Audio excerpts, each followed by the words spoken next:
চলে গেছিলাম আনিকা খান মেকওভার স্টুডিওতে। তাদের ডেকোরেশন প্লাস সার্ভিস এতটা প্রিমিয়াম ছিল, জাস্ট লুক, তোমরা একটু দেখো যে কত সুন্দর ছিল।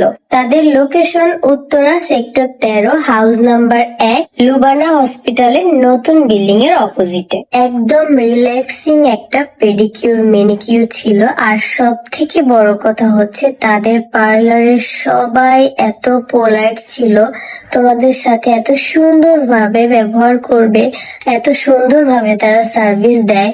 এই ভিডিওটা দেখলে তোমরা বুঝতে পারবে। আমাদের প্রত্যেকেরই উচিত প্রতি মাসে অন্তত একবার হলেও পেডিকিউর মেনিকিউর করা, তাতে করে আমাদের হাতে পায়ের যত্নটা কিন্তু হয়ে যায়।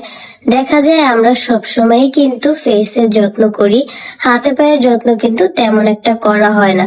কিন্তু মাসে একবার যদি এইরকম একটা পেডিকিউর মেনিকিউর করা যায়, তাহলে কিন্তু সারা মাস একদম টেনশন ফ্রি ভাবে থাকা যায়। প্রতিদিন রান্না করার ফলে কিন্তু আমাদের হাতেও কিন্তু একটা কালচে ভাব পড়ে যায়, যেটা আমরা একদম বুঝতে পারি না, কিন্তু এটা দেখা যায় কি অনেক দিন পরে এই জিনিসটা বোঝা যায়। পেডিকিউর মেনিকিউর করার ফলে আমাদের হাতে পায়ের নখ যেভাবে ক্লিন করে দেয় তারা, এটা কিন্তু আমরা বাসায় সচরাচর করতে পারি না। তার কারণ হচ্ছে আমরা দেখি না যে ময়লাগুলো আসলে কোথায়। আমি আগে একদমই নিজের যত্ন করতাম না, বাট যখন থেকে বুঝতে পারছি যে নিজের যত্ন করাটা দরকার, ঠিক তখন থেকে কিন্তু আমি পেডিকিউর মেনিকিউর ফেসিয়াল সবসময়ই আর কি করি।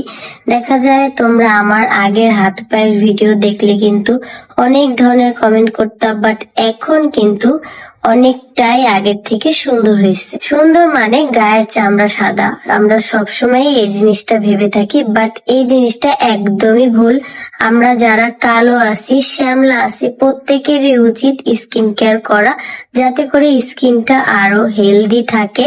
আমাদের গায়ের চামড়া কালো থাকুক, বাট স্কিন কেয়ার করলে কিন্তু তোমার স্কিনটা ভালো থাকে। আমাদের এই ভুল ধারণাগুলো থেকে আমাদের বের হতে হবে, তা না হলে দেখবা যে আমরা কখনোই আমাদের নিজের যত্ন করব না, নিজের সৌন্দর্যটা আমরা কখনোই খুঁজে বের করতে পারবো না। আনিকা খান মেকওভার স্টুডিওতে